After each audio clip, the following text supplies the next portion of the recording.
प्रिय प्रशिक्षणार्थियों, कैसे हैं आप लोग। आशा करते हैं कि आप लोग अच्छी प्रकार से होंगे। आज हम लोग संज्ञानात्मक विकास के बारे में बात करेंगे। पिछले वीडियो में हमने संज्ञानात्मक विकास के संबंध में बात की थी, जिसमें संज्ञानात्मक विकास क्या है, संज्ञान क्या है, संज्ञान की विशेषताएं क्या है और किस प्रकार से संज्ञानात्मक विकास शैशवावस्था में, पूर्व बाल्यावस्था में, बाल्यावस्था में और किशोरावस्था में होता है। इन सारे विषयों पर चर्चा की थी।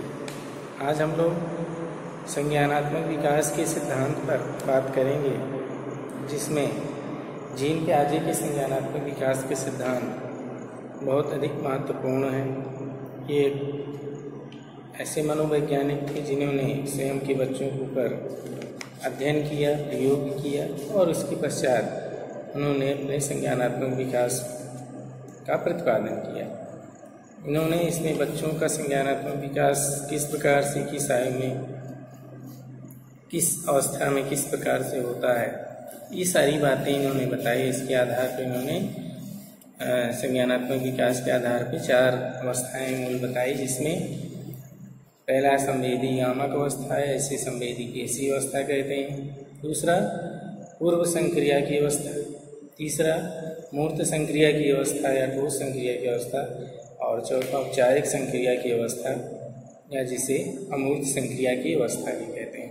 इन्होंने इसको कुछ निश्चित आयु के स्तर पर बांटा। 0 से 2 वर्ष की आयु को इन्होंने संवेदी यामक अवस्था है, जिसे संवेदी पेशी अवस्था के नाम से बताया और उसके पश्चात इन्होंने पूर्व संक्रिया की अवस्था 2 से लेकर के 7 वर्ष तक और फिर मूर्त संक्रिया की अवस्था 7 से 11 वर्ष, औपचारिक संक्रिया की अवस्था 11 से 15 वर्ष। तो इस तरह से इन्होंने 4 अवस्थाओं में बांटा। तो इनके सिद्धांत को विस्तार से जानने से पूर्व हम यह भी जानना चाहेंगे कि इनके संज्ञानात्मक विकास की कुछ संप्रक्रियाएं, कुछ बातें हैं जिसका की अर्थ समझना जरूरी है। जिनमें से क्या है, सबसे पहले अनुकूलन है, उसके बाद साम्य धारण, अनुकूलन, साम्य धारण, संरक्षण, संज्ञानात्मक संरचना, मानसिक संक्रिया, स्कीमा और विकेंद्रण। ये कुछ प्रमुख हैं जिस पर कि हम लोग बात करेंगे। सबसे पहले आते हैं कि इस पर आइए हम लोग इस पर चर्चा करते हैं। तो सबसे पहले क्या है, अनुकूलन। अनुकूलन एक सहज क्रिया है। बालक जैसे जैसे धीरे धीरे बढ़ता जाता है, वातावरण के साथ अपने आप को अनुकूलन करने का प्रयास करता है। अब इस अनुकूलन वह है जो वातावरण में अपने आप को ढाल लेना है, बना लेना है। इसमें भी 2 क्रियाएं होती हैं इनके अनुसार, आत्मसात्करण और समायोजन। आत्मसात्करण और दूसरा समायोजन। ये दोनों क्रियाएं वातावरण की वस्तुओं के बारे में सूचना देती हैं, प्राप्त होता है। तो आत्मसात्करण क्या है? आत्मसात्करण एक ऐसी प्रक्रिया है जिसमें बालक समस्या के समाधान के लिए, जिसमें बालक क्या करता है, समस्या के समाधान के लिए वास्तविकता से समायोजन करने के लिए, जो वास्तविक है उससे समायोजन करने के लिए पूर्व में, यानी उसने अपने से पहले क्या सीखा है और उस सीखी गई प्रक्रियाओं का सहारा लेता है। तो इसे ही क्या कहते हैं, आत्मसात्करण। अर्थात जो भी अपनी समस्या या वातावरण संतुलन है, अनुकूलन करने में पूर्व में जो उसने सीखा है, जाना है, उसका वह सहारा लेता है। तो इसी आत्मसात्करण कहते हैं। जैसे किसी वस्तु को उठा करके मुख में रख लेता है, कोई भी वस्तु का मुख में रख लेता है, तो यह क्या है, आत्मसात्करण का उदाहरण है। उसने पूर्व में अनुभव किया है कि कोई भी चीज़ है तो उसको खाने से भूख मिटती है, तो उसने बाद में भी ऐसी परिस्थितियों में वह उठा लेता है, क्योंकि वह वस्तु से या परिचय या संबंध बना लेता है कि हर वस्तु में खाने की क्रिया होती है। तो इस तरीके से उसने उसका आत्मसातीकरण कर लिया। तो कभी कभी ऐसा नहीं हो पाता है, यानी आत्मसातीकरण की प्रक्रिया नहीं होती है, तो उसे वास्तविकता से सामंजस्य स्थापित करने के लिए जो परिचित मानसिक प्रक्रिया है उससे उसका काम नहीं चल पाता है। तो ऐसी स्थिति में बालक क्या करता है, समायोजन करता है, समायोजन करता है। इसके लिए क्या है, वो वातावरण के साथ अनुकूलन कर सके। तो इस तरीके से वह अगर समायोजन आत्मसातकरण करने की क्षमता नहीं आता है, किसी कारणवश नहीं कर पाता है, तो क्या करता है बालक, समायोजन करता है। तो इस तरीके से अनुकूलन में दो चीज़ें हैं जिसको हमने बताया, देखा। दूसरा है साम्य धारण। साम्य धारण क्या है, साम्य धारण से आशय है, ये साम्य धारण एक ऐसी प्रक्रिया है जिसके द्वारा बालक क्या करता है, आत्मसातकरण और समायोजन की प्रक्रियाओं के बीच में एक संतुलन स्थापित करता है। दोनों के बीच में क्या करता है, एक संतुलन स्थापित करता है। और इस तरह से साम्य धारण एक तरह से आत्म नियंत्रक प्रक्रिया है। कैसी प्रक्रिया है, आत्म नियंत्रक प्रक्रिया है। इस संबंध में इनका यानी प्याजे महोदय का यह भी कहना है कि जब बालक के सामने ऐसी बहुत सारी परिस्थितियां, समस्याएं आती हैं जिसका कि उसको कभी अनुभव ही नहीं हुआ है, तो इससे उसमें एक तरह का संज्ञानात्मक असंतुलन आ जाता है और उत्पन्न हो जाता है, जिसे वह दूर करने के लिए, संतुलन लाने के लिए आत्मसातकरण या समायोजन दोनों ही प्रक्रियाओं का सहारा लेता है। इसे ही क्या कहा जाता है, साम्य धारण कहा जाता है। इसे क्या कहा जाता है, साम्य धारण। तीसरी चीज है इसमें यहाँ पे संरक्षण। संरक्षण क्या है, संरक्षण का सिद्धांत यह बताता है कि वातावरण में परिवर्तन और स्थिरता, परिवर्तन और स्थिरता दोनों को पहचानने व समझने, दोनों को पहचानने व समझने की क्षमता तथा किसी वस्तु के रूप रंग में, तथा किसी वस्तु के रूप रंग में परिवर्तन को उस वस्तु के तत्व में परिवर्तन से अलग करने की किसी क्षमता से। प्याजे का यह सिद्धांत एक ऐसा संप्रत्यय है जिस पर मनोवैज्ञानिकों ने देखा जाए तो सबसे अधिक शोध किया, सबसे अधिक प्रयोग किया। तो इसे क्या कहते हैं, संरक्षण का सिद्धांत। संरचना, इसमें संरचना संज्ञानात्मक संरचना अगला है क्या, किसी बालक का मानसिक संगठन या मानसिक क्षमताएं के एक तरीके से समूह को ही क्या कहते हैं, संज्ञानात्मक संरचना कहा जाता है। जब भी बालक किसी समस्या के समाधान के लिए चिंतित रहता है तो वह किसका सहारा लेता है, मानसिक संक्रिया। और प्याजे ने संज्ञानात्मक चिंतन का एक प्रमुख साधन इस तरह से बताया कि संज्ञानात्मक संरचना की सक्रियता ही क्या है, मानसिक संक्रिया है। फिर अगला इन्होंने एक तथ्य इसमें बताया, स्कीम्स। स्कीम्स क्या है, व्यवहारों के संगठित पैटर्न, ऑर्गेनाइज्ड पैटर्न को जिसे वह आसानी से दोहराया जा सकता है, जिसे वह आसानी से दोहराया जा सकता है, जा सके। जैसे बालक स्कूल जाने के लिए जब कॉपी किताब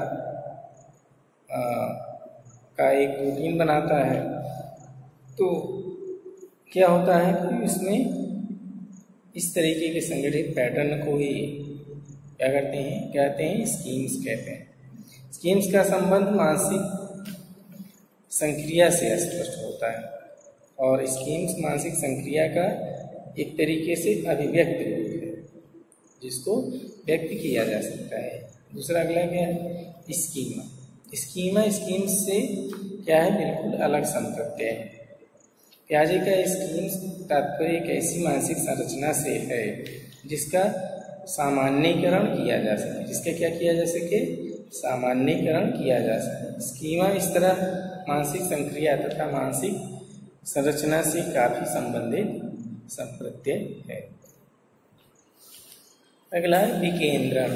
विकेंद्रण क्या है, प्याजे के अनुसार विकेंद्रण से क्या तात्पर्य है कि ये किसी वस्तु के बारे में वस्तुनिष्ठ एवं वास्तविक ढंग से सोचने की क्षमता से होता है। और इसका कहना है कि लगभग यह बालक 3-4 महीने का जब हो जाता है तो उसमें क्षमता आ जाती है कि अपनी आत्म केंद्रिता से हट करके कुछ दूसरा सोचना प्रारंभ कर देता है।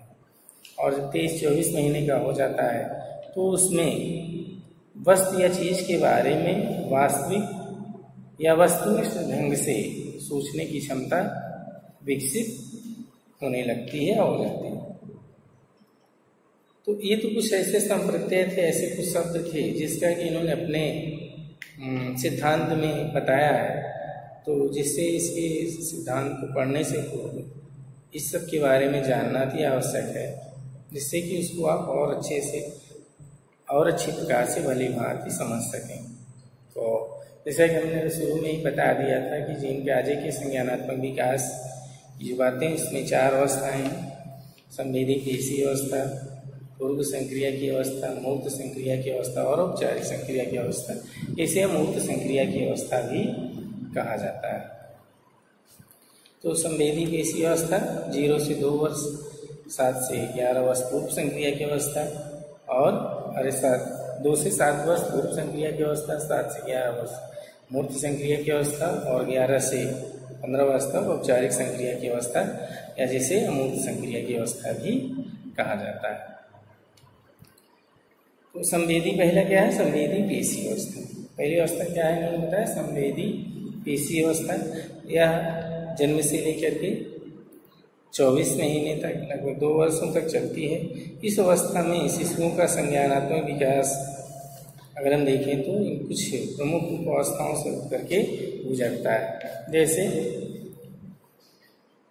प्रतिवर्त क्रिया की अवस्था। प्रतिवर्त क्रिया की अवस्था, इसमें क्या होता है कि ये लगभग 30 दिन तक होती है, और इस अवस्था में बालक मात्र रिफ्लेक्स एक्टिविटी करता है, प्रतिवर्त प्रक्रियाएं करता है। और इन प्रतिवर्त प्रक्रियाओं में कौन सा प्रतिवर्त प्रमुख है? चूसने की प्रक्रिया ही सबसे अधिक प्रबल होती है।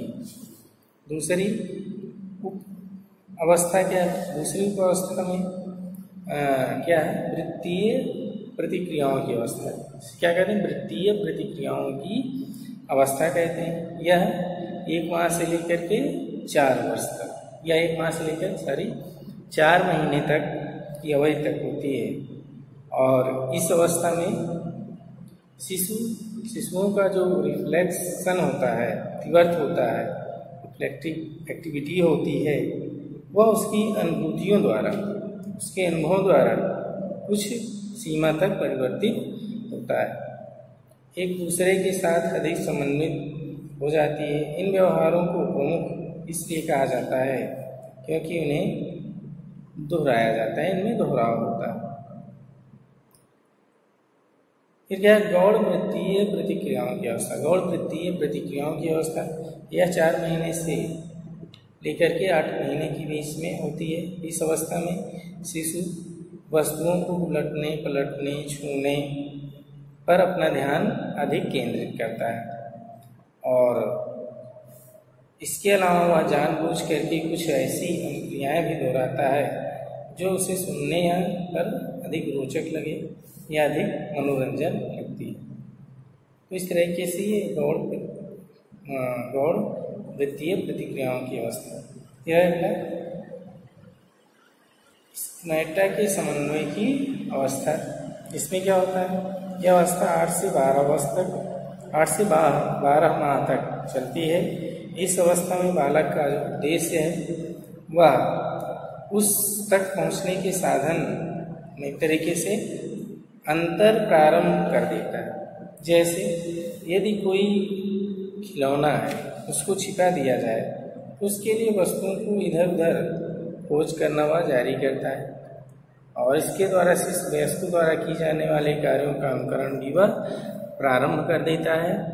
और इस अवधि में शिशु में जो स्कीमा सीखते हैं उनका वह एक परिस्थिति से दूसरी परिस्थिति में सामान्यीकरण करना भी प्रारंभ कर देते हैं। तो 5वीं अवस्था इसे क्या कहते हैं? ये वृत्तीय प्रतिक्रिया की अवस्था, या 12 महीने से लेकर के 18 महीने की अवधि में होती है। इस अवस्था में बालक वस्तुओं के गुणों को प्रयास एवं त्रुटि विधि से वह सीखता है। कैसे? प्रयास एवं त्रुटि विधि से सीखता है। और इस अवस्था में बालक अपनी जो शारीरिक क्रियाएं हैं उनमें अभिरुचि कम हो जाती है उसकी, और वह स्वयं कुछ वस्तुओं को लेकर के उसका प्रयोग करना प्रारंभ कर देता है। बालक में उत्सुकता, अभिप्रेरक अधिक प्रवृत्त हो जाते हैं तथा उनमें वस्तुएं ऊपर से नीचे की ओर गिराकर अध्ययन करने की प्रवृत्ति काफी बढ़ जाती है। इसके बाद मानसिक संयोग द्वारा नए साधनों की खोज की अवस्था। मानसिक संयोग द्वारा नए साधनों की खोज की अवस्था। यह अवस्था 18 माह से प्रारंभ होकर के 24 वर्ष की अवधि तक होती है। इसमें बालक वस्तुओं के बारे में चिंतन करना प्रारंभ कर देता है, सोचना प्रारंभ कर देता है, और इस अवधि में बालक उन वस्तुओं के प्रति अनुक्रिया भी करना प्रारंभ कर देता है, और जो उसको सीधे सीधे दिख रहे हैं प्रत्यक्ष रूप से। और इस गुण को वस्तु स्थायित्व कहा जाता है। क्या कहा जाता है? वस्तु स्थायित्व का गुण बच्चे में आ जाता है। तो रहा संवेदी पेशी अवस्था, जो 0 से 2 वर्ष के बीच में क्या क्या बातें बच्चों में देखी जाती हैं, पाई जाती हैं, उस पर हम लोगों ने चर्चा। अब है दूसरी अवस्था, क्या है? प्राक संक्रिया की अवस्था है। प्राक संक्रिया की अवस्था जैसा कि मैंने पहले बताया 2 वर्ष से प्रारंभ होकर के और 7 वर्ष तक चलती है, और इसे प्रारंभिक बाल्यावस्था भी कहते हैं, पूर्व बाल्यावस्था भी ऐसा कहते हैं। इस अवस्था में प्याजे ने इसको पुनः 2 भागों में बांटा है, प्राक संप्रत्यात्मक अवधि और दूसरा अंतः प्रज्ञ काल। प्राक संप्रत्यात्मक अवधि 2 वर्ष से लेकर के 4 वर्ष तक, और अंत प्रज्ञ काल 4 वर्ष से लेकर के 7 वर्ष तक। तो प्राक संक्रियात्मक अवधि में क्या होता है? इस अवस्था में बालक सूचकता विकसित कर लेता है। सूचकता विकसित कर लेता है। सूचकता क्या है? सूचकता से आशय है कि बालक यह समझने लगता है कि वस्तु, शब्द, प्रतिमा, चिंतन किसी चीज के लिए किया जाता है, किसी वस्तु के लिए किया जाता है। प्याजे ने 2 तरह की सूचकता पर विशेष बल दिया है, संकेत और चिन्ह, सिंबल और साइन। किसी ठोस वस्तु के मानसिक चिंतन, कोई ठोस वस्तु है उसके मानसिक चिंतन का दूसरा नाम ही क्या है? संकेत है। और संकेत तथा ठोस वस्तु में अधिक सादृश्यता होती है, तो इसमें अधिक सादृश्यता होती है। जैसे जब बालक अपनी माँ की आवाज़ को सुनता है तो उसके मन में माँ की एक प्रतिमा बन जाती है, माँ की एक तस्वीर बन जाती है, जो कि उसको एक तरीके से संकेत प्रदान करती है, जो इसके संकेत का एक उदाहरण है। दूसरा है चिन्ह। चिन्ह में वस्तुओं को जिनका बालक मानसिक चिंतन करते हैं, इतनी अधिक सादृश्यता उसमें नहीं होती। चिन्ह में वस्तुओं या घटनाओं का एक तरीके से अमूर्त चिंतन। कैसे चिंतन होता है? अमूर्त चिंतन होता है। शब्द या भाषा के अन्य सब पहलू में सामान्य चिन्ह के एक तरीके से क्या है उसके उदाहरण। अगर हम देखें तो प्याजे ने संकेत तथा चिन्ह प्राक संक्रियात्मक चिंतन का एक महत्वपूर्ण साधन माना है, और इस अवस्था में बालकों को इन सूचकता का अर्थ समझना होता है तथा साथ ही साथ उसे अपने चिंतन एवं कार्य में उसका प्रयोग करना सीखना होता है। इसे प्याजे ने लाक्षणिक कार्य करने की संज्ञा दी है। प्याजे ने साथ में यह भी बताया है कि बालकों में लाक्षणिक कार्य मूलतः 2 तरह की क्रियाओं द्वारा होते हैं, 2 तरह की क्रियाओं द्वारा होती हैं, जिसे अनुकरण और अनुकरण की प्रक्रिया द्वारा बालक सूचकता को सीखते हैं। उदाहरण के लिए अगर देखें तो माँ को फूल कहने का अनुकरण है, तो धीरे धीरे फूल एवं उसके अर्थ को समझ जाता है, और खेल के माध्यम से ही बालक में सूचकता के अर्थ को समझने तथा उसको सही प्रयोग करने, अपने चिंतन एवं क्रियाओं में सीखने में देखा जाता है। तो प्याजे ने प्राक संक्रियात्मक चिंतन की एक तरीके से 2 सीमाएं भी बताई हैं, जो क्या है? 2 है, जीववाद और आत्मकेंद्रिता। जीववाद और आत्मकेंद्रिता। जीववाद क्या है? ये प्रश्न पूछा जाता है कई बार कि जीववाद और आत्मकेंद्रिता की भावनाएं बालक जीन प्याजे के अनुसार बाल विकास के संज्ञानात्मक विकास की किस अवस्था में देखी जाती है। तो ये क्या है, पूर्व संक्रियात्मक अवस्था में देखा जाता है। तो जीववाद क्या है, जीववाद के चिंतन में एक ऐसी सीमा की ओर बताता है जिसमें बालक निर्जीव वस्तुओं को सजीव समझता है, निर्जीव वस्तुओं को सजीव समझता है, जैसे कार, पंखा, हवा, बादल आदि सब उसके लिए सजीव होते हैं। क्या होते हैं, सब सजीव होते हैं। जितनी भी गतिशील चीजें हैं सब में जीव है, यह वह समझता है। दूसरा आत्मकेंद्रिता, इसमें बालक सिर्फ अपने ही विचार, अपनी ही बात, अपने तक ही मानता है। सब कुछ वस्तुएं उसके ही हैं, यह वो भी मानता है, और दुनिया की अधिकतर चीज़ें उसी की हैं, दुनिया सारी ही उसकी है। और वह तेज़ी से दौड़ता है, सूर्य भी तेज़ी से चलना प्रारंभ कर देता है, उसकी गुड़िया वही दिखती है जो वह देखता है, आदि आदि। प्याजे ने यह भी बताया कि जैसे जैसे बालकों का संपर्क अन्य बालकों या भाई बहन से बढ़ता चला जाता है, उसके चिंतन में आत्मकेंद्रिता धीरे धीरे कम होने लगती है। जीन प्याजे तो प्राक संक्रियात्मक काल में होता है। फिर दूसरा है आंतप्रज्ञावस्था। आंतप्रज्ञावस्था जो 4 वर्ष से 7 वर्ष तक चलती है। इस अवधि में बालकों का चिंतन एवं तर्क पहले से अधिक परिपक्व हो जाता है, उसमें परिपक्वता आ जाती है, जिसके परिणाम स्वरूप वह साधारण मानसिक क्रियाएं जैसे जोड़, घटाव, गुणा, भाग आदि की प्रक्रियाएं करना प्रारंभ कर देता है और उन्हें वह कर पाता है। परंतु उन मानसिक प्रक्रियाओं के पीछे जो नियम है, जो गूढ़ चीज़ें छिपी हुई हैं, उसको वह नहीं समझ पाता है। तो अंतर्दर्शी चिंतन इस प्रकार का एक ऐसा चिंतन होता है जिसमें कोई क्रमबद्ध तर्क नहीं होता है, इसमें कोई क्रमबद्ध तर्क नहीं होता है।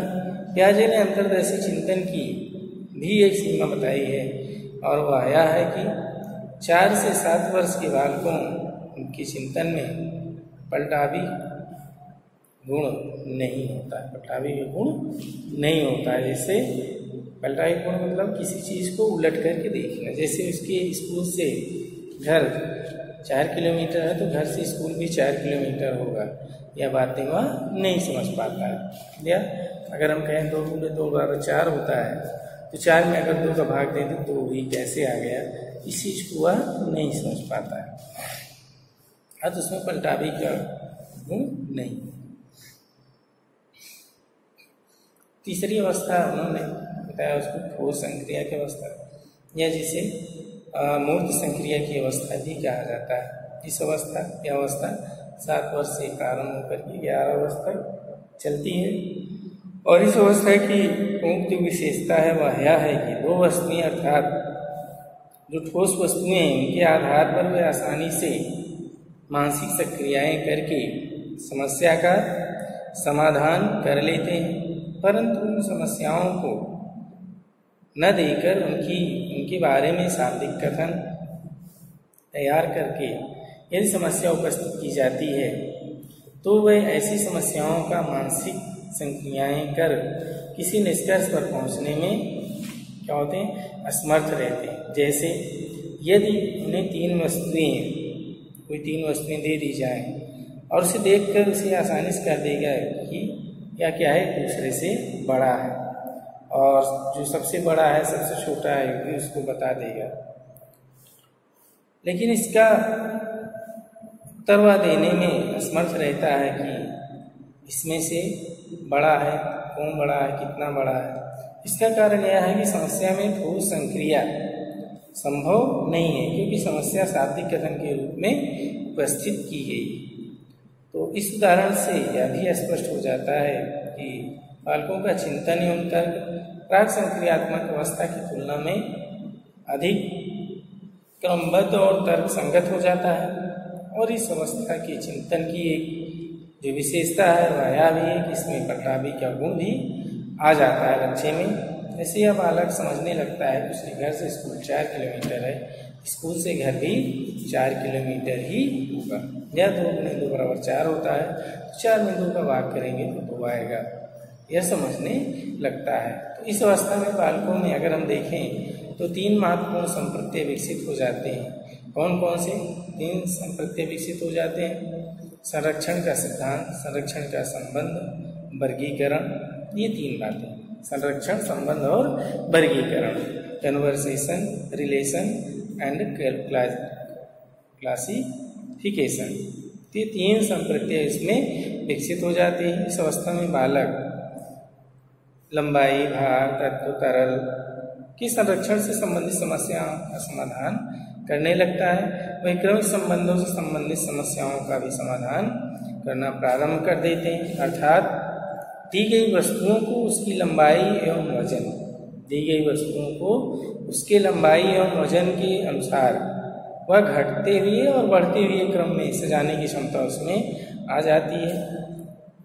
और उसी तरह से इस अवस्था में वस्तुओं के गुण के अनुसार क्या गुण है, किसमें अधिक गुण है, किसमें कम है, उसके एक वर्ग और उपवर्ग में छांटने की क्षमता भी उसमें विकसित हो जाती है। इन सब के बावजूद भी ठोस संक्रिया की अवस्था की कुछ सीमाएं भी हैं। क्या चीज़ें बच्चा नहीं कर पाता है? जैसे इस अवस्था में बालक मानसिक संक्रियाएं तभी कर पाते हैं जब उनके सामने वस्तुएं ठोस रूप में उपस्थित हों या मूर्त रूप में उपस्थित हों।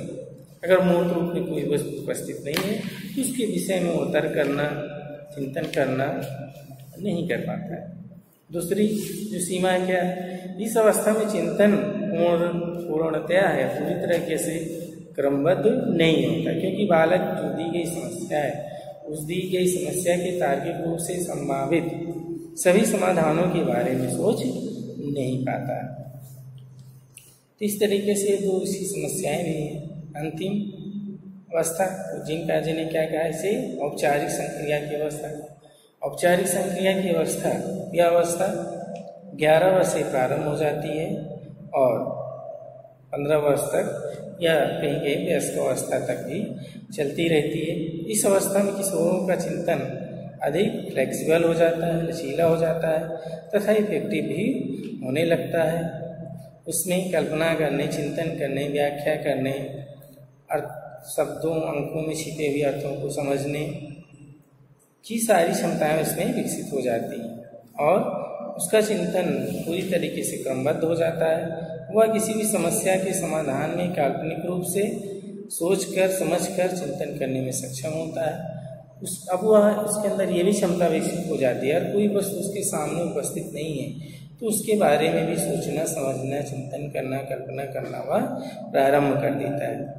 इस अवस्था में समस्या समाधान के लिए समस्या के जो एकांश हैं, आइटम्स हैं, उसको ठोस रूप में उसके सामने उपस्थित होना अनिवार्य नहीं है और इस तरह किशोरों के चिंतन में वस्तुनिष्ठता तथा वास्तविकता की बातें एक तरीके से काफ़ी बढ़ जाती हैं। और इस तरह से हमने देखा कि जीन पियाजे ने जो उनकी औपचारिक संक्रिया की अवस्था तथा अन्य अवस्थाओं की तुलना में एक तरीके से बातें जो बताई, किशोरों की शिक्षा के स्तर को सीधे तरीके से प्रभावित होती हैं, जिनसे बालकों का शिक्षा का स्तर क्या है, प्रभावित होता है, ऊपर नीचे हो सकता है और उनमें औपचारिक संक्रियात्मक चिंतन भी तरीके से अपना प्रभाव डालता है। तो जिस बालक का शिक्षा स्तर काफ़ी ऊंचा होता है उनमें औपचारिक संक्रियात्मक चिंतन की मात्रा अधिक पाई जाती है। इस तरह से जीन पियाजे ने अपनी बात में 4 अवस्थाओं बांटे। अब इनका एजुकेशनल इम्प्लीफिकेशन ऑफ पियाजे थ्योरी क्या है, शैक्षिक निहितार्थ क्या है, या शैक्षिक उपयोग क्या है, शैक्षिक दृष्टि महत्व क्या है। तो पियाजे द्वारा जो बताई गई अवस्थाएं काफ़ी जटिल होती हैं, क्रमशः यानी जैसे जैसे बढ़ती जाती है उसमें जटिलता कठिनता बढ़ती जाती है। दूसरी अवस्था में जाने की गति उसकी शारीरिक परिपक्वता तथा वातावरणीय अनुभवों पर आधारित होती है।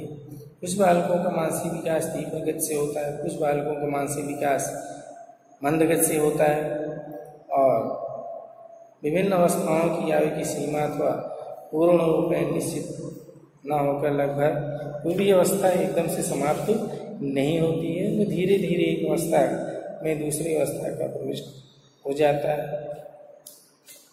तो क्या है इसका उपयोग, चीज़ें हम लोग देख लेते हैं। सबसे पहले अध्यापक को एक सुनियोजित क्रियाकलाप से बालक में जिज्ञासा जगा सकता है, रुचि जगा सकता है। मूर्त सामग्री प्रस्तुत करने पर बालक शीघ्रता और दक्षता से सीख जाते हैं। यानी कोई चीज़ मूर्त रूप में, ठोस रूप में उनके सामने रखा जाए तो चीज़ों को बहुत जल्दी सीख जाते हैं। ये भी इसका एक उपयोग है। बालकों के लिए पाठ्यक्रम तैयार करने में भी यह सिद्धांत काफ़ी मदद कर सकता है। सिद्धांत के अनुसार मानसिक विकास हेतु सीखने और सिखाने की प्रक्रिया में सक्रियता के साथ साथ संयोजन जैसी बातें भी आने प्रारंभ कर देती हैं।